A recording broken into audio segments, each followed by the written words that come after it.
I love these Zoom sessions because number one, it lets me cover whatever financial topics are interesting to me, but it also lets me talk about some financial topics that are interesting to all of you. So I want to welcome Adam Cole. He's a couples financial coach. He's going to be joining me today to talk about how to handle couples finances. And if you have questions, feel free to pop them into the chat. You can ask them anonymously just to the panelists, or you can just pop it in if you want to be identified. We're also going to save some time at the end where we're going to stop recording for anybody who wants to get some private coaching from Adam in our last session. So first, let me just welcome you, Adam. Thanks so much for joining. Oh, and for anyone who doesn't know me, hi, I'm Jessica Medina. I'm an accredited financial counselor. Though most of you are pretty familiar with me already. But Adam, tell us a little bit about who you are, who you help, and how you got into this. Well, first of all, thanks for having me. Second of all, I'm Jessica's accountability buddy, and she's mine for growing our businesses. But yes, as you said, I'm a couples financial coach, and my work is all about helping couples strengthen their relationships and live their best lives through getting on the same page about their money, bringing clarity and confidence to their finances. And that leads to just a whole lot of more peace of mind, teamwork and partnership, and just more intimacy, better quality of life overall. And this is incredibly common cause of stress, fighting, and divorce is finances for couples. It's regularly listed as one of the top 3 causes of divorce, and the number 1 cause of stress and fighting is finances. And yet, when I realized this, I looked around, I was like, there must be tons of people doing this work. And there were strikingly few. Really nobody who focused on this, very few books written about it, very few podcasts or YouTube channels related to it. And I said, you know what? For me, I was a financial advisor. I studied economics. I went to law school and then got my master's in tax law at NYU, worked at an accounting firm first, then as a tax attorney, and then at a nonprofit as a lawyer around housing and homelessness issues. And I also got a lot of experience in community organizing and activism and became a certified mediator. And I looked and said, you know what? I think I have the right skills to make an impact in this area, right? As a mediator, as a former advisor, as a former tax attorney, I think I can make a dent. And as someone who's been divorced and knows what comes along with that, it's the worst experience of my life. If I can help couples avoid that and have better, more intimate, more loving relationships, that kind of thing just lights me up inside. And so a few years ago, I decided, okay, this is what I'm going to do. This is what I'm going to focus on. And it's been one heck of a journey, and it's phenomenal to arrive where I'm at now, where I have legit programs and results and testimonials and confidence to be like, hey, you know, I am effective at guiding couples to figure out what is best for them individually and in their relationship so they can be more empowered in their lives and around their finances. I love that. You know, I love that you're a former lawyer, right? That was one of the things that that Adam and I obviously bonded on when we found each other in this great financial coaching space. We have lots of conversations about what puns would make the most sense in our businesses. Yes. Thankfully, for most of you, we say no to a lot of them, but they do sneak in. They do sneak in every now and then. I would have like all these ideas, and Jessica's like, I already thought of that one. Sorry. But so tell me, Adam, in your practice, what are some of the biggest issues that you see with your couples clients? Yeah. It's interesting. A lot of them boil down to thanks, Kim. Yes, we will bring on the puns. We got to go and screenshot those Facebook messages between us where we were trying to come up with names for your programs and your offerings. So bad. The prima facie session.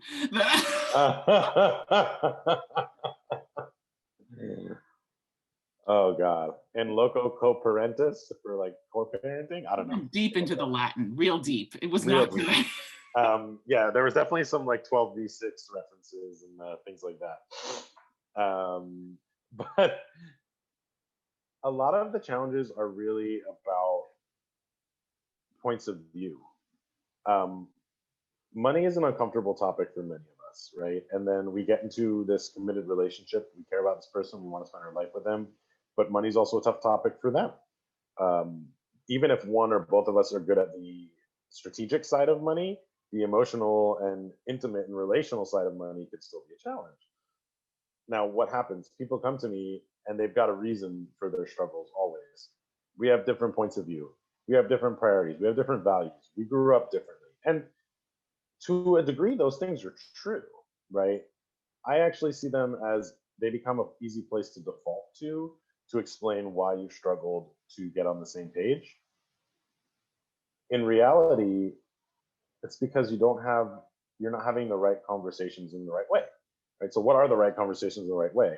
Well, the right conversations are opening up, sharing about your hopes and dreams, about your fears and worries, about your most important goals, about what keeps you up at night, about your current financial situation, right, with your partner, having them share the same with you, so that you can, number one, understand each other better. But then that leads you to number two, being able to come up with a big picture plan, right? Like, what's our point A? Where are we right now today, both emotionally and strategically, tactically, practically? And where do we want to get to? Right. And then we can start to come up with ideas for how to bridge that gap. We're doing it from a place of self awareness, of mutual awareness, of partnership and teamwork. Right. And when you're doing that, it becomes a whole other ball of wax.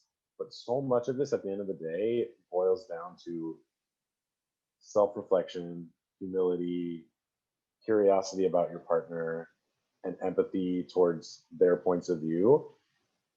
And then when you're in that kind of pocket, right? When you're like, that's like the being cuddled up in the like blanket burrito of relationships, like all safe and comfortable, then compromise is a natural thing, right? It just flows because you see them for the human they are and they see you for the human you are, and you want to take care of each other. And then, okay, let's figure out how we do that. It goes from a point of contention to a point of collaboration and connection. Like, hey, we have these goals. How do we get there? Let's do it together. Yeah, I think a lot of couples find themselves in the position of having to have these conversations when something has happened, when something has already gone, wrong, or there's been some sort of miscommunication. Let's rewind, right? In an ideal world, how can couples start to have these conversations, not in the context of an emergency, when you feel like you now have to do it, but more in the context of, okay, we actually just want to have these conversations. How can we start them in a good way, especially for newer couples who maybe don't have years under their belt of, money experiences with each other, to start those conversations. Yeah, well, so first thing I'll say is that I've created a lot of content around this. And one thing that I love to share with people, I have a quiz that's called Find Out Which of the Four Couples Money Personality Types You Are. And then depending on your type, there is a tool that helps you take the next step. And I'll share briefly what two of those tools are. Um, One is about what I call your money and relationship story. The second one is a guide to start a money conversation with your partner in a healthy way, right? So, your money and relationship story, what does that mean? This is where you dive into your points of view around money and how you got there, the influences you had growing up. How were your parents and your family about money? What were the cultural norms or religious norms in your community? What messages were you receiving based on your identities, your gender or sexual orientation, your race, your class? Um, and just to start the inquiry. And what's really cool about this is it's a very descriptive process. It's not like we should go out to eat less. No, we shouldn't. Yes, we should. No, we should. That's an argument, right? Because you're getting so specific in the beginning versus, growing up, mom was this way, dad was this way, grandpa and grandma were that way, and they said this to me, and I took it affected me this way. It's just you're just sharing a story, but in a sneaky way, it's kind of vulnerable, and it also starts building a foundation for self-awareness, for your partner understanding you, right, and of course the same for them when they share, they grow their self-awareness and help you understand them.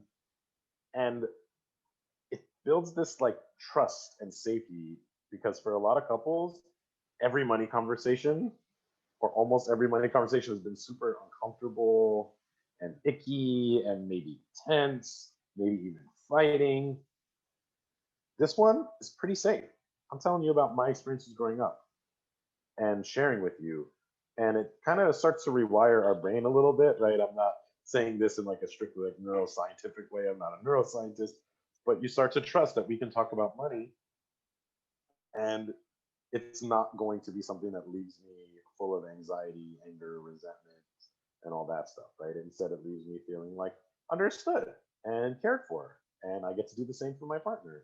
So start off having some of those bigger picture reflective conversations, right? And then maybe you move on to like I said, talking about your hopes and dreams and fears and worries, right? Identifying what are your priorities as an individual and as a couple. And I mean, this is exactly the process I take my clients through in all my programs, whether it's the private coaching or the on demand online program like self paced. It's about that, opening up to each other and growing that self awareness, figuring out what your current financial situation is, identifying your hopes, dreams, fears, and worries for the future, and your key priorities as individuals as well as for the couple itself, right, and for the family. And as you're building this trust and safety around this, you're going to find it far easier than to translate all that information you've been gathering into a, okay, which are the top few goals we're going to target right now, and in what time frame, and how are we going to go about that, and what kind of structures are we going to put in place to hold each other accountable so that we can achieve these goals, right? So that allows you to create compassion and teamwork that leads you to a place of clarity around your finances, to a place of confidence in how you're attacking it, and that you can hold each other accountable, right? It becomes predictable in that way, even though life still does its thing. You know, this piece of stuff, you've like got it honed down to like the parts you can control, you've got them, right? You're making them into a bit of a science, even though there's art mixed in too. And that's such a beautiful thing, right? But to summarize it all is like kind of start from the bottom before we get to be here, right? You know, when you're executing that plan that you both feel great about, then you can say we started from the bottom, now we're here. But start from the bottom, right? Go build that foundation. That's why I love to illustrate my process as a pyramid, right? We're building that foundation, and then at the top is execution of the plan and commitment to the plan. But that a lot of people try and like figure out the specifics first. Mm-mm. Start from the bottom, build upwards, right? And you'll kind of hatch a shared vision, and that is going to pull you through so many of these challenging conversations. Yeah, I love that you do not start with actually with a money question, right? Of something that's going on in your day-to-day money experience, because that can be so wrought there's all this background that had never been explored. And so, look, I am a financial counselor. I'm already thinking of conversations that I'm going to go home and well, I'm here, but go upstairs and start with, from a better place, right? Don't start from, hey, is this what we're going to be doing with our money from here on out, and even how you feel about that, but more, hey, let's rewind 30 years and see Well, what. and you know what? Let me tell you this, right? Because especially as a lawyer talking to lawyers, I think this is relevant. Um, we can we really believe strongly in the things we believe, right? The things that we believe, we think we're right about, okay? And so we can come at our partners like, hey, what's up with that, You right? mean being accused of cross-examining your partner? Oh no, I'm not familiar with that. Okay. I'm not the only one who keeps the Bible present and like ask them, put your hand on this. Do you swear to tell the truth, the whole truth, nothing but the truth? Uh, Joking, of course. The creating and engendering humility in the self is really valuable here sometimes, because you may be in a relationship where you are the more financially quote unquote responsible partner, right? That's a real thing. Sometimes people spend you agree to a plan and you're keeping to it, and your partner is like going and not keeping to it at all, right? That's a real thing. I'm not going to like pretend that doesn't exist. Of course it does. But for some people, it's really valuable to remember when they screwed up financially, whether it was with their partner or just in their life. I mean, my dad likes to tease me because I'll be like, "Oh, I got to call the credit card company. I didn't pay that bill on time and they did a late fee. I'm going to get them to waive it." He goes, "Who wants to hire you as a financial coach?" I said, "Look, we're human, right? All of us are human. We make mistakes. We forgot to pay a bill. We thought we did it and it didn't go through.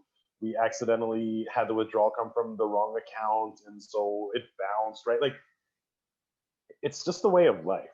And I guarantee you, for everyone on the call right now, you've had that experience as well. And remember that when your partner makes a mistake, right? Or when your partner just does something you disagree with, right? Our point of view is not the only point of view. And no one's perfect. And here's the thing, you might be right that what they did was irresponsible. I'm not denying that. Or like, transgressed the boundaries you had laid out mutually, right? And you want to hold them accountable for that. But think about the difference if you come at them versus if you come to them, right? Hey, why did you do this? Versus like, hey, can we talk about this? Because like I noticed we went over budget this month. Like, let's have a conversation, see what was going on, maybe how we can figure out like for next month how to manage that better, right? Like it's a whole different conversation. Because remember, it's not you versus them, but it's easy to get there because money's a topic that we're uncomfortable with. So we very quickly go to us versus them instead of us versus the problem, or us together trying to achieve our goals, right? You got to get that like Captain Planet thing, right? Put your hands in the middle. So, With our powers combined. exactly. What can you achieve with your powers combined? Beautifully said. Good references. Oh, I love that. Adam and I come from the same generation. So tell me, okay, so we've talked a little bit about new couples, but in terms of organizing couples' finances, there's a lot of different advice out there about what the best system is and how everybody should be doing it. Tell me how you approach this more logistical question with your couples and what kinds of things people should take into consideration when they're coming up with what's going to work for them. This is my favorite question of the interview because I get to say the most lawyerly thing. It depends. Um, listen, what I can do is a few things. First, I see my job as to guide my couples to figure out whatever works best for them. Each person and each couple is different, right? So, right off the bat, for example, even if you think that sharing all your money is the right way to go or the ideal way to go, if one of the people in the relationship has had some trauma in the past around finances, like maybe they had a partner who was financially abusive and, you know, took advantage of them financially, they may not be ready right now to have a shared account or all their money pooled together. It doesn't mean that you two don't love each other, that you're not a great couple, that you're not going to be together for the rest of your lives. It's just where they're at. So I say that first as like a cautionary, like, remember, at least there's this one situation where I think most of us can have compassion for not combining finances right now, even if we thought that's the ideal way to do it. Now, a couple of tips. Number one is thank you for all your sharing, by the way, Kim, and I appreciate it. And yeah, that makes sense, right? You have experience. I'm sorry to hear that with financial abuse, but then not combining finances when you remarried, it makes sense. Um, Now, big picture, I think you want to look at what has motivated our choice. Whatever we've chosen, if it comes from a place of fear or lack of trust in your partner, you want to look a little more deeply into that, right? Or, for example, let's say your partner wants to combine finances and you just acquiesce because you want to be your conflict avoidant, right? Those are the things to watch out for. If you two have had thorough dialogue, you both understand, the nuances of how you feel about various arrangements, and then you choose one or another, that's great, as long as you both feel good about it. But if it's stoking resentment, anxiety, fear, bitterness, right? If it's stoking those things, to choose one option or to not choose one option, then that's where you want to dive in more, right? And have these same kind of curious and vulnerable conversations that I've been talking about throughout this conversation. Um, Now, specifics, like tactically speaking, uh, you know, what's so hot right now is a joint account for joint expenses and then separate accounts that are kind of your individual, like you can do what you want with it, money, right? Fund money or like personal account, whatever you want to call it. So a common arrangement I see with couples is they put in a certain percentage of their after tax, like their take home pay, right? So maybe one person makes 150 and the other one makes 100. So they agree that they're each going to put in 50% of that take home pay into the shared account. So partner one puts in 75, the other one puts in 50. And of course, you make sure that the amounts match what your shared expenses are, right? So if your shared expenses are 125, perfect, right? Those numbers add up. If your shared expenses are less, you can put in a smaller percentage. Some couples like to both contribute an equal dollar amount to shared expenses. So we're going to put in, $1,000 each month into our shared account, and that's because we have 2,000 a month in shared expenses. That's another way to do it. And of course, you can always just combine your finances. So logistically, combining your finances means the pros that you see everything, the cons are that you see everything. Sometimes it's nice to have a little bit of like, this is my money and I don't have to ask anybody about it, and it's not going to stress you out. Let's say you have a hobby and your partner, like, it's not their thing, right? So it would drive them a little bit bonkers every time they see you spend 150 bucks on XYZ. In some ways it can even be better for the quality of the relationship if they don't have to look at that, right? Like, it also allows you to have your individual goals and to make progress towards those. For some people, yeah, I'm going to spend my fun money every month on whatever, going out with my friends. For some people, I'm going to save my fun money because I want to start a side hustle and I know I need to invest in whatever in order to get that rocket, right? It's really all up to you. Um, and there's a lot of wonderful utilities out there, no matter what you do, right? So one of my favorites is called Splitwise, Splitwise. It's totally free. It links up with PayPal and Venmo. But what it does is it essentially is a balance sheet for you and whoever you have on there. So you and your part, let's say you split everything down the middle with your significant other, but sometimes you pay for dinner, sometimes they pay for dinner. One person pays the rent, and that's such a big expense. Splitwise will keep a running balance. And so what I like to do is like once a month go in there and see, okay, and there's a button that says settle up. So maybe I owe Jessica 300. Okay, settle up, takes me to Venmo or PayPal, another click, and it's over and done with. But this way you don't have to like be giving them cash or sending them Venmos like 45 times a month, right? You just input this and then once or twice a month you settle up. There's also some apps. A lot of people have heard of like Mint or You Need a Budget as like apps for budgeting and tracking your financial situation, but there are some that are made specifically for couples. So a couple, like some of my favorites are Zeta. So that website's like Zeta.com, or Honeydew. I think it's just honeydew.com for that one, but it's HONEYDUE. So it's a little bit of like a play on words there, like honey, this bill is due.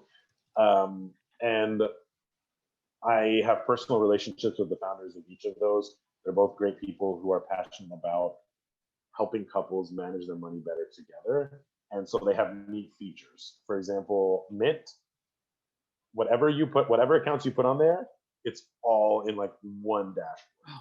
Whereas Zeta and Honeydew give you the option to be like, is this an account that both partners have visibility on? Or is this an account that only one person has visibility on? Or maybe it's an account where I can see your balance in the account, but I don't see your transactions, right? So I can make sure that you're not like going off the deep end with how much you're spending from your fund money or your personal money, but also it ain't my business whether you got a massage or a new shirt or tickets to the ball game or whatever. That's on you. That's your choice. Your freedom. right? So I like those tools for that. There's a couple others out there, but those are my two favorites. Um, and they also have financial coach functions where we can go in. Zeta does in particular, where the financial coach can go and see how you're doing. Yeah, I love that. I think some people, like with the conversations, right? We start at the end of the journey, like we sign up for an app, but we haven't actually had the conversations about, well, how do you want the app to function, right? What do you want to be able to see? What do you not want to be able to see? How do you want to manage that? And I think it's so important to not try to lean on a piece of technology, right? Because it's like garbage in, garbage out. If we don't know what we're trying to do with this wonderful piece of technology, it's just going to be frustrating. I have Yep, many financial clients who come to me and I always ask them, hey, what budgeting apps have you tried before? The list goes on and on. Which ones did you enjoy? None of them. None of them really works for me. But that's because we had other things that needed to be settled and it needed to be part of the plan before we could implement the tool.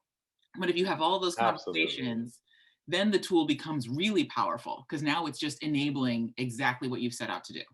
Yeah, and I'll be really honest, right? Like, I don't know whether this brings more clients or fewer clients to me, but I have all my clients go through and do a spreadsheet, a manual spreadsheet. Now I give you the spreadsheet, right? So it's easy to fill it in, or relatively easy, at least tactically. For some people, emotionally, to go in and look at their income and expenses, their assets and their debts is it brings up a lot of stuff for them. But I like to make my clients do it manually to start, because I really need you to understand what you need you to understand. What am I earning? What am I spending? Where's it going? And then I can do the real work of evaluating how aligned are my choices with my values and my goals. And it could be anywhere from like perfect to terrible to like pretty good, but there's a few things I'd like to adjust, right? And it's later on, once you really understand what's going on behind the curtain, behind the scenes, then okay, let's go to an app and like let that do the aggregation for us. But to me, I believe it's really valuable to get a little bit into the weeds and really understand what you're dealing with first, right? It's like you got to go in and read all the precedential cases before you go and write your own reaper memo, right? You kind of got to know what's going on. Like, don't just jump straight to the juice. Like, got to do a little detective work first. No, I completely agree. I have a similar intake process for my clients, and any of my clients who are on here know that. And it can be emotional, but that's the work that gets you started and ready to do the real work that's going to make a real difference in the future. And it's not just kind of signing up for an app that you think is going to now solve all of your financial problems. And it is not going to solve financial issues in a couple, right? They haven't created that app yet. That doesn't exist just yet. Um, The closest thing is my self-paced on-demand program, there you right?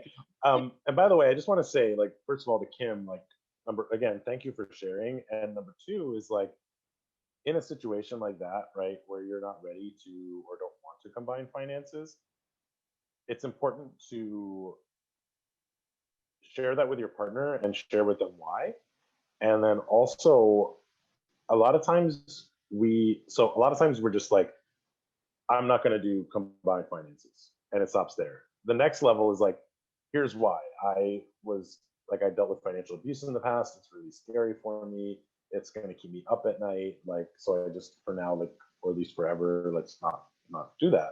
The third step, and where you really create intimacy, is where you say to them, okay, so this is what I'm wanting, and this is why. What are your thoughts? Tell me how do you feel about that, right? What do you have in your heart about what it means to combine finances or not, right? Like, what are some concerns you could see possibly coming up because we haven't combined finances? And there's a human tendency to pull away from hearing uncomfortable things, especially if they could even sound like criticism of us. Uh, but that's really where the intimacy lies, is in having them not only be able to understand where you're coming from, but that you care about where they're coming from and that they can share that with you too. Because it is like, for a lot of people, if all we know is that couples have shared finances. If that's what we saw growing up, for example, and we're like getting married to somebody and they're like, no, I don't want to combine finances, even though their point of view may be totally reasonable and valid, it's hard for us to quiet the radio static that just says, they don't love you, they're going to leave you, you're going to get abandoned, this is going to go badly, oh my God, what's going on, should I marry them, do they even want to marry, like all of a sudden that stuff is blaring in your head, right? And so to be able to open up to your partner about that stuff, and it doesn't mean just because your partner might like have some emotions come up around it, you don't combine finances, doesn't mean that you have to, or vice versa. Just because they have emotions coming up around that you do combine finances doesn't mean that you shouldn't. But if you can explore that conversation together, it's going to make your relationship so much stronger. And if they, let's say, get activated later and they're like, getting defensive about that you do or don't have shared finances, you have some compassion for them because you understand it may be triggering stuff for them, right? Or vice versa, if that's you who didn't want to combine and you get triggered and you're being like, no, super defensive, like I don't even want to, split that 12-inch sub from Subway with you. Your partner can understand, like, okay, let me be humble and curious here and compassionate because sharing finances brings up a lot for my partner. I know this because they told me, right? So it's just that's the stuff of like, I don't know how to describe it. It's like, forgive me for this, but it's like the texture of like pudding, right? But like in a good way within your relationship. I don't know if that makes any sense to anyone except me, but it's like that, like dense but like soft, like. It's the stuff in between. But I love all the sharing that's going on. Also, it leads me right into my next question that I wanted to make sure we covered during the recorded portion, because I do think that this does come up for a lot of my clients. When you have a partnership where somebody is the main breadwinner, and whether whoever it is in the partnership, how do you maneuver that kind of a dynamic, and what kinds of strategies, or conversations do you suggest for people who might be struggling with that dynamic? You have to acknowledge the reality. Don't hide from it, especially if it's a heterosexual partnership with a female breadwinner. Don't hide from it. Put it out there. Hey, I love you. I care about you. I want us to be able to live the life we want to live. Like, let's talk about these things, right? I'm the maid breadwinner. I know that's not traditional. Um, let's talk about our feelings. And men will try to deny that they care, and in their conscious brain, they may not. But they've been receiving messages their entire life that their job is to provide for their wife, including financially, right? So when they're not the main breadwinner, there's often some sort of at least subconscious, if not conscious, impact going on. And by the way, there's an impact as well for the breadwinner if it's a female breadwinner, right? Like, because she's also been socialized that a man's supposed to take care of her, including financially. So there's a study done on this, and it definitely, the men had challenges with it, and so did the women. They had some resentment in a lot of cases, right? Um, and that's really unsurprising, I think, when we look at it. So the key thing to remember is that it's, again, the two of you trying to achieve your goals together. Okay, so how can we keep it in that place? But also, let's explore the dynamics under the surface when one person earns more or significantly more than the other, right? Like, does this mean that, like, okay, I earn less than you, and like, to be honest, yeah, then I feel a little bit anxious, like, asking if you want to order from that really nice restaurant because I feel like I didn't earn as much money as you did, and like you're kind of more paying for it. Just get that shit out there. Pardon my language, but like, get that out there. Don't be afraid of it. Like, they presumably have their own stuff going on as well, right? And so just continuing to open that space for that, right, is so beautiful because it's going to help you make your decisions from a much more holistically informed place. And there's no one answer here, right? But address those underlying things, because otherwise it can breed resentment. And I always say resentment is the relationship killer. It's the intimacy killer, right? You got to get that stuff out on the table and have a conversation. So before I shut off the recording for our private session for all of my live attendees, tell me, Adam, how can people work with you? How can they find you? I know you have a podcast that people should be listening to. Give us all the stuff. Yeah, perfect. Well, so I mentioned my quiz earlier, the find out your couple's money personality type and then get a free tools specifically for your type. And we'll include And the link of that with the recording.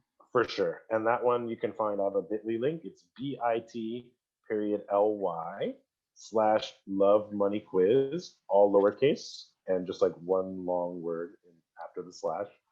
So bit.ly/love money quiz. You can connect with me on LinkedIn, and I'm connected with Jessica on there at Adam Cole. Last name is Kol. That's my main platform. And my website is adamcole.com. And it's bit.ly. Oh, I'm sorry. Yeah, that's okay. Just I have the chat up there. It'll be right in the email. It'll be right. And my website's adamcole.com, and then my podcast is the Equal Partners Podcast, and we talk about all kinds of things related to relationships and money. We cover so many different topics. I love the guests I get to have on there. Sometimes it's couples who share about their own experience. Sometimes it's experts in working with couples who share about what they do. And sometimes it's experts in other things that are relevant to us, like being an entrepreneur or being a full-time parent, like employee or business owner and parent, all of those challenges that come up.